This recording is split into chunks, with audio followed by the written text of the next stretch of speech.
Este programa contiene elementos que pueden ser presenciados por niñas, niños y adolescentes.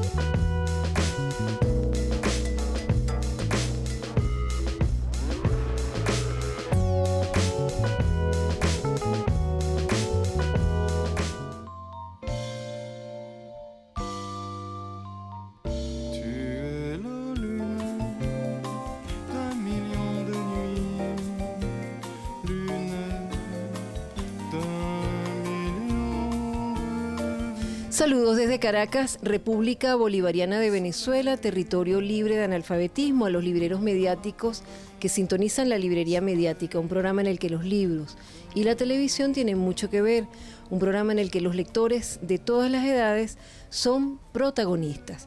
Hoy no vamos a hablar solos, nunca hablamos solos, y menos cuando estamos con Andrés, que ahora tengo la pregunta, ¿es Neumann o Neumann?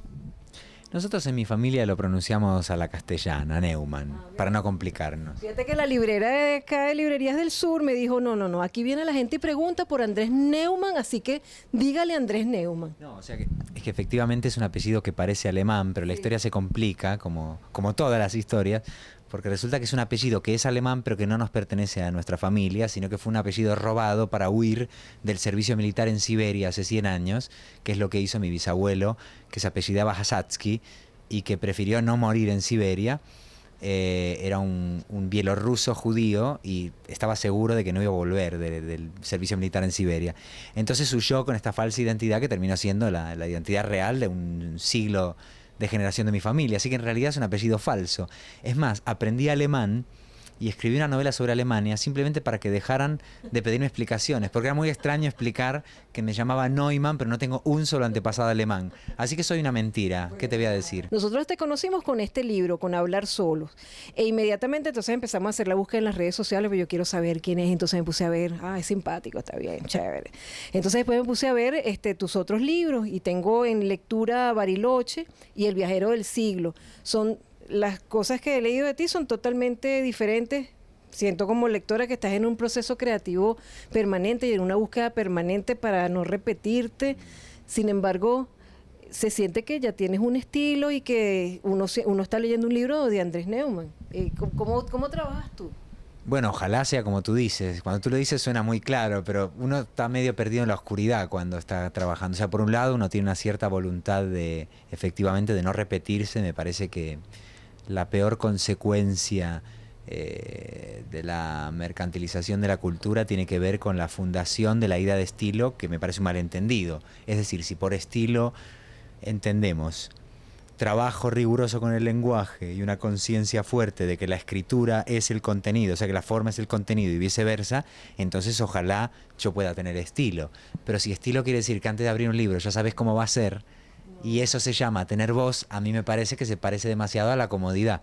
Entonces yo trato de desconcertarme a mí mismo, o sea, de extraviarme, trabajando con estructuras o con formas narrativas que sean radicalmente distintas de las anteriores. Es como algo que hago a propósito. Sí, porque entonces uno se siente compañero de exploración, es lo que yo he sentido, ¿no?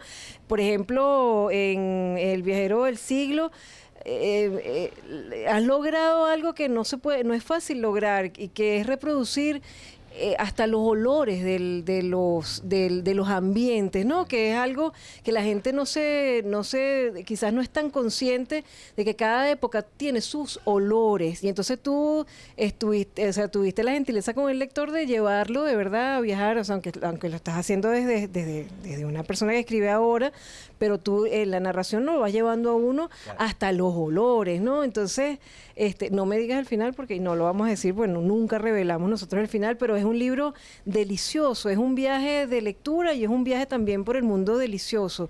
En ese tipo de libros es diferente el trabajo al trabajo más psicológico de Hablar Solos, ¿no? Sí, totalmente de acuerdo. Por un lado, La maniobra aromática, yo estaba pensando todo el tiempo en esa novelita que muchos leímos con gran placer cuando salió hace mucho tiempo, que era El perfume, ¿no? De Patrick Süskind, donde el retrato de, creo que es el siglo XVII, la verdad es que no me acuerdo, hace 1000 años que la leí, pero el retrato en todo caso del pasado era un retrato olfativo. Entonces cuando me planteé hacer una historia que fingiera suceder en el siglo XIX, aunque en realidad a mí me interesaba más bien como la situación, podemos llamarla post-utópica en Europa, digamos, o sea, un poco la caída del muro y la caída de Napoleón, hacer una especie de comparación política de qué pasó ahí, cómo evolucionó la política en los 2 siglos después de las respectivas caídas. Entonces, me parecía como interesante recrear la parte que tenía que ver con el 19 desde rincones que a lo mejor ahora no existen, porque ahora digamos que hay una especie de aroma, cuando hay un mínimo de higiene, uniforme, digamos, se busca que el aroma sea familiar. En cambio antes el aroma te asaltaba de una forma muy salvaje. Pero al mismo tiempo tomarlo desde un punto de vista visual que no tuviera nada que ver con el 19, o sea, yo tengo la sensación de que muchos momentos de esa novela, El viajero del siglo, están filmados, digamos, con tecnología cinematográfica, incluso a veces ni siquiera fotográfica, sino de animación. Sí. Hay un plano final que está a lomos del viento, o sea que el punto de vista es el del viento, y esto es casi una maniobra digital imposible de hacer no ya en el 19, sino en el cine de principios del siglo XX tampoco. Entonces, por un lado estaba ese trabajo de conciencia histórica y por otra parte había un intento de que la técnica literaria en todo momento nos remitiera a nuestra época, ¿no?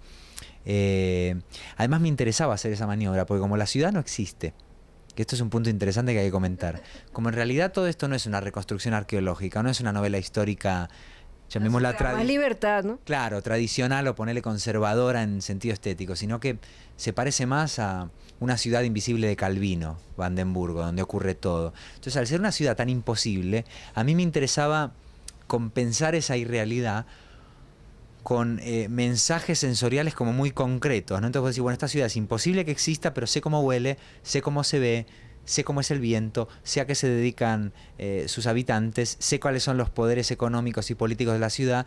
Todo es perfectamente concreto, salvo que es una metáfora y es imposible que exista un lugar como Vandenburgo que se mueve en el mapa como si fuera una especie de objeto flotante, ¿no? Y en cuanto a esta novela, claro, el trabajo era totalmente otro. En todo caso, en esta novela, yo la he comentado con otros lectores y entonces todos estamos de acuerdo en que no se juzga a nadie.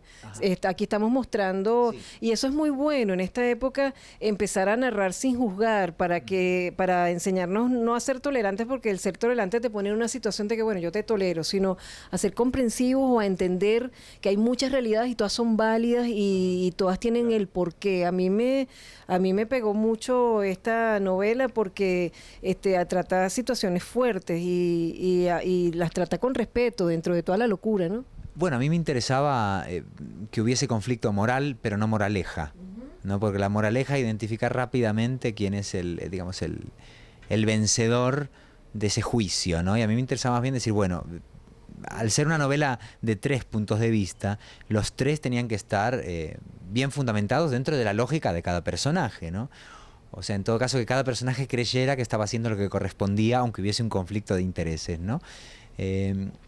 Y además, lo interesante es que eso había que hacerlo desde sintaxis distintas también, ¿no? Porque El viajero del siglo es una especie como de experimento con las posibilidades de la tercera persona, ¿no? Mal llamado omnisciente, a mí no me gusta esa palabra porque en realidad la tercera persona no siempre lo sabe todo. Una cosa es la omnisciencia y otra cosa es la tercera persona. Pero bueno, digamos que era una tercera persona muy flexible. Mientras que estos son 3 monólogos, ¿no? Son 3 voces de 3 personajes que cada uno dice su parte. Y yo tenía no solamente que hablar como 3 personas muy distintas, un niño de 10 años, un padre y una madre, con psicologías y morales distintas, sino también que esos 3 personajes utilizan el lenguaje desde un punto de partida distinto. Es decir, el niño está pensando, el padre está hablando en voz alta, como nosotros ahora, y la madre está escribiendo. Y eso me obligaba a modificar la puntuación, la adjetivación, el ritmo de la prosa por razones elocutivas, no solamente por la situación de cada personaje. Con lo cual estuvo bueno porque yo, como tú estabas diciendo, de algún modo tuve que desaparecer, ¿no? Y convertirme en cada uno de los 3. Y en esa distribución del autor en sus personajes sentí una identificación y también a veces una discrepancia con los tres al mismo tiempo. Y era muy divertido y también un poco complicado, ¿no? Era medio loco a veces. Y bueno, sabes que Sergio Pitol siempre dice, siempre dice que para escribir es bueno una enfermedad psiquiátrica, que él recomienda la esquizofrenia, que es maravilloso, es verdad. Pero fíjate, cuando me llamó la atención tu escritura, y empecé a buscar quién eras y empecé a hurgar, entonces me daba cuenta que de repente uno buscaba y estabas en Australia, y de repente estabas en Quito, y de repente estabas aquí y allá. Claro, el escritor necesita ver mundo, escuchar, oír, ver, observar, sentir, oler, pero también el escritor necesita paz y estar en un sitio. ¿Esto ha sido siempre así, esta viajadera constante, esta movera constante? ¿Cómo afecta esto tu proceso creativo? No, está muy bien que saques el tema porque a mí mismo me angustia esta cuestión. Si te recuerdas El viajero del siglo, hay dos personajes que son el organillero y Hans. Hans es un viajero, un nómada impenitente, alguien que no solo viaja para ver mundo, sino porque en realidad no sabe cuál es su lugar. Si no está en movimiento, se siente extranjero. Y el organillero, que es un hombre que nunca ha salido de ese pueblo. Es una especie de pequeño Kant de provincias, ¿no? Viste que Kant imaginó Europa entera y lo genial es que nunca salió de Königsberg. Entonces es la sabiduría del tipo que estuvo siempre en el mismo lugar, pero por eso mismo se ha convertido en un gran observador. Entonces tienen discusiones a este respecto. Hans le dice, si uno no se mueve se acostumbra y deja de ver la realidad, uno necesita moverse para renovar el asombro. Y el organizador le dice, bueno, Hans, sí, pero por otra parte, si vos te estás moviendo, todo es nuevo y entonces nunca podés profundizar. Yo en cambio me quedo en mi placita que veo hace 60 años y veo cada hoja que cambió, veo cómo la gente envejece día a día y me convierto como en un detective de los matices, ¿no? Y los dos se van dando cuenta que el otro tiene razón. Entonces vos ahora o tú me dices, es bueno viajar para escribir o también quedarse quieto. Y el problema es que a mí me gustaría ser Hans y el organillero. O sea, creo que los dos tienen profundamente razón en la medida en que creo que más bien la escritura tiene algo de abanico. Hay un momento de despliegue, de curiosidades, de cargar, digamos, el equipaje, y un momento de repliegue donde si no hay recogimiento, quietud y silencio, no puedes producir nada. Entonces yo trato de organizarme el año por trimestres o cuatrimestres, digamos. Entonces hay un periodo que viajo mucho y además me junto los viajes, como vivo en España y ni siquiera en Madrid, que me facilitaría los vuelos. Vivo en Granada, que es una ciudad de provincia de Andalucía, con lo cual yo tengo que tomar 2 aviones para todo, entonces trato de juntarme los vuelos. Ahora vengo de Ecuador, por ejemplo, ¿no? Entonces me hago varios viajes seguidos, después vuelvo a casa y estoy varios meses sin viajar. Y yo a veces te confieso que aunque me encanta viajar y descubrir lugares nuevos, esta librería en la que nunca he estado, no te conocía a ti, o sea que eso a mí me nutre, ¿no? Pero a veces uno está deseando volver a casa, no ya por cansancio, sino por la ansiedad de poder poner todo eso por escrito. Entonces creo que uno tiene que tener algo de callejero y algo de asceta. Y en esa dialéctica el asombro de verdad trabaja. Porque si uno estuviera viajando los 12 meses al año, aparte de volverse loco, en el fondo se acostumbraría. Y tampoco está bueno acostumbrarse a viajar. No hay que desacostumbrarse todo el tiempo, ya sea a la quietud o a la movilidad.